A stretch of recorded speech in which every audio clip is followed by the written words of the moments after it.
inscritos, tudo bem? Então, ó, vamos estar retomando nossas atividades aí do terceiro bimestre, tá? Então, a gente vai fazer uma retomada mesmo, tá? Então, já tem aí o vídeo sobre ligações químicas lá do Centro de Mídias. A gente já viu essa matéria, a gente está retomando ela, tá? Então, se caso você também precisar, tem uma teoria como um resumo e exemplos sobre as ligações químicas, tá lá no tópico materiais de apoio, tá? Também coloquei um mapa mental, que ele mostra como que ocorre a ligação iônica e a ligação covalente, que a gente vai estar tratando no momento, tá? Então, vamos para nossas atividades. Primeira atividade, vocês já fizeram um exercício parecido com esse. O que eu preciso? Eu preciso que vocês escrevam o elemento químico aqui. Vocês precisam ver na tabela periódica a qual grupo ele pertence, grupo ou família, tá? Então, é aquele número que vai estar em cima daquela coluna onde está esse elemento químico. Então, por exemplo, o magnésio, ele pertence à família 2. E o flúor vai pertencer à família 17. Quando tem aí 13, 14, 15, 16, 17, para eu colocar a quantidade de elétrons, eu só vou olhar esse meu último número, tá? Então, o que vai acontecer? Na última camada do magnésio, eu vou ter 2 elétrons. Por isso que eu tenho aqui, ó, 2x, ok? E o flúor, como ele pertence ali à família 17, ele tem 7 elétrons na última camada, por isso que eu tenho 7 elétrons aí em volta do F. O que vai acontecer? A gente vai estar trabalhando seguindo a regra do octeto, tá? Tem suas exceções, mas eu não estou trabalhando com essas exceções no momento. Então, o que vai acontecer? Ele sempre tem a ficar com 8 elétrons na sua última camada. Então, o magnésio, ele está precisando doar esses 2 elétrons que tem aí, porque para ele conseguir 6 é muito difícil. E o flúor pretende aí receber mais um para ele conseguir completar 8.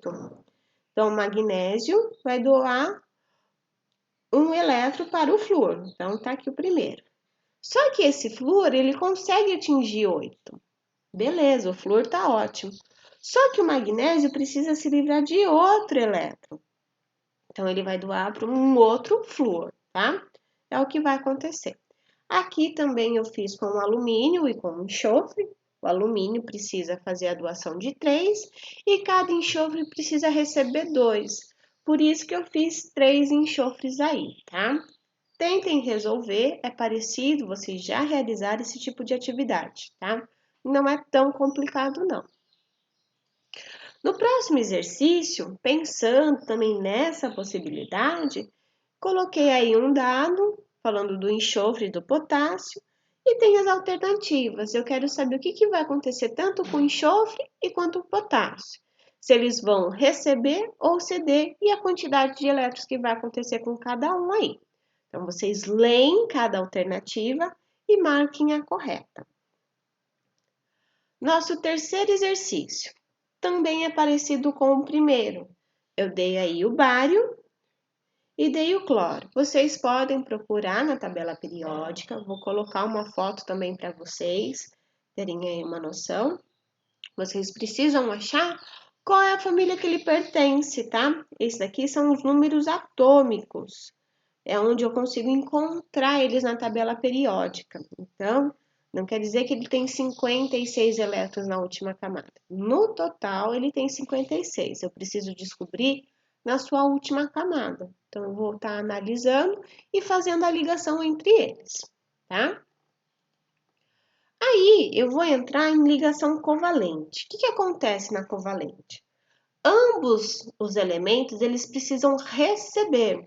Olha, eu esqueci aí de colocar alguns xizinhos. Eu vou já preencher para vocês. Então, o que vai acontecer? O oxigênio, ele tem 6 na última camada. Ele precisa receber 2. E o bromo, ele tem 7. Ó, esqueci de completar com os xizinhos. Então, já vou fazendo aqui para vocês terem uma noção. Então, o que vai acontecer? O bromo, ele precisa de 1. E o oxigênio, ele precisa de 2. Então, ó, quando a gente faz essa parte aqui, ó, que eu tô circulando esse par de elétrons, eu falo que eles estão compartilhando esse par de elétrons. Então, esses 2 elétrons aqui ficam girando entre esses elementos, tá? Então, o que que vai acontecer? Tanto o oxigênio como o bromo tem esses 2 elétrons ali. Então, é só contar. O bromo já tinha 7, com mais um aí do oxigênio, ele fica com 8. E o oxigênio já tinha 6, com cada um de cada bromo aí, ele vai ficar com 8. Então, a gente está compartilhando elétrons, tá? A mesma coisa vai acontecer com o carbono, que é o C, e o cloro, que é o Cl. Cada carbono precisa de 4 para ganhar essa estabilidade, e cada cloro precisa receber 1. Então, o carbono vai fazer esse compartilhamento com pares de elétrons com cada cloro. Assim, ele consegue atingir os 8 e cada cloro consegue também atingir o 8. Vocês vão tentar resolver aí essas 3 atividades, tá? Pode ocorrer que o mesmo elemento consiga compartilhar não só um par de elétrons, mas ao mesmo tempo compartilhar 2 ou até 3 pares de elétrons aí. Lembrando, só que ele não pode ultrapassar a quantidade de 8, tá? Por exemplo, professora, ali no bromo, então ele poderia compartilhar mais um? Não, porque se ele compartilha mais um, em vez de ele ficar com 8, ele fica com 9, e isso não pode, tá? Então, tentem resolver aí. Aí, no próximo exercício, vocês podem apenas falar para mim se elas são iônica ou covalente. Se vocês conseguirem utilizar aí a estrutura de Lewis, que é o dos xizinhos, seria maravilhoso, tá? Eu quero que vocês falem cada substância, se elas vão estar ligadas por uma ligação covalente ou por uma ligação iônica. Aí vocês vão estar analisando aí. Sexto exercício.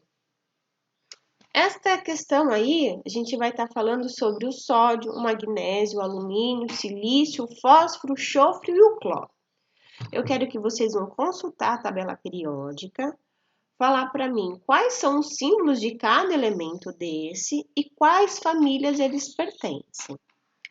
E depois tem algumas outras perguntas. Por exemplo, na letra B. 3 desses elementos vão combinar com o hidrogênio, formando compostos iônicos. Lembrando, o hidrogênio já tem um elétron. Ele só pode receber ou compartilhar elétrons, tá? Então, eu quero saber daqueles elementos que foi passado, qual que vai se combinar com o hidrogênio formando um composto iônico. O que é um composto iônico? É quando a substância está ocorrendo uma ligação iônica. Alguém está cedendo elétron e alguém está recebendo elétron, tá? Lembrando, nesse caso, que o hidrogênio, nesse caso aí, vai estar recebendo elétron de algum elemento químico.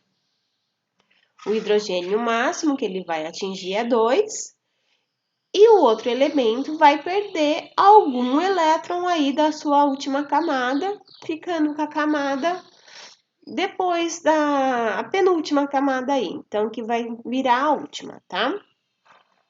Aí na letra C, referente ao que vocês fizeram ali na B, vocês vão escrever as fórmulas desses compostos que vocês formaram. Vocês mostraram ali a ligação, aí vocês vão escrever a fórmula. Na letra D, sobrou alguns elementos. Então, vocês vão mostrar como que esses elementos vão combinar com o hidrogênio, só que vai formar uma ligação covalente. Então, aí, eles vão compartilhar elétrons. E, aproveitando aí, já vão mostrar a fórmula estrutural desses compostos. Fórmula estrutural, em vez de a gente fazer com um xizinho, a gente só faz um risquinho. Por exemplo, se eu pegar cloro e cloro, o que vai acontecer? Eu tenho aqui um cloro, que a gente chama de Cl, e um outro cloro que a gente chama de Cl. Entre esses dois cloros, eles compartilham apenas um par de elétrons. Em vez de fazer aquele xizinho assim, ó, e fazer o risquinho aqui no meio, eu não vou fazer isso. Eu vou demonstrar esse compartilhamento apenas com um risco. Então, vou colocar um risco aqui entre eles. Esse risco mostra que eles estão compartilhando um par de elétrons, tá? E aí, a nossa última questão é de alternativa, tá? Eu tenho o elemento bromo, ele vai formar um composto iônico e um composto molecular. O composto iônico é quando ele tem uma ligação iônica, e o molecular quando ele tem uma ligação covalente. Então, aí das alternativas apresentadas, quais delas vai ter, primeiro, um composto iônico e um composto molecular formado pelo bromo? Aí eu preciso analisar e assinalar a questão correta, tá? Não tá difícil, é mais para recordar as atividades com vocês. E lembrando que estudar não é uma obrigação, é uma porta aberta para o conhecimento e evolução. É construir um mundo inteiro de possibilidades dentro de si. Então a gente precisa estudar não porque a gente é obrigado.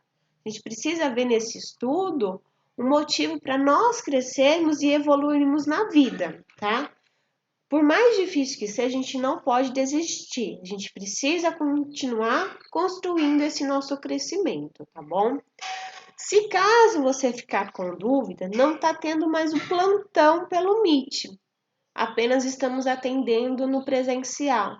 Então, comece a frequentar a escola, tire suas dúvidas, que facilitaria muito mais tanto o seu estudo como para nós ajudarmos você, tá bom? Um grande beijo e até mais!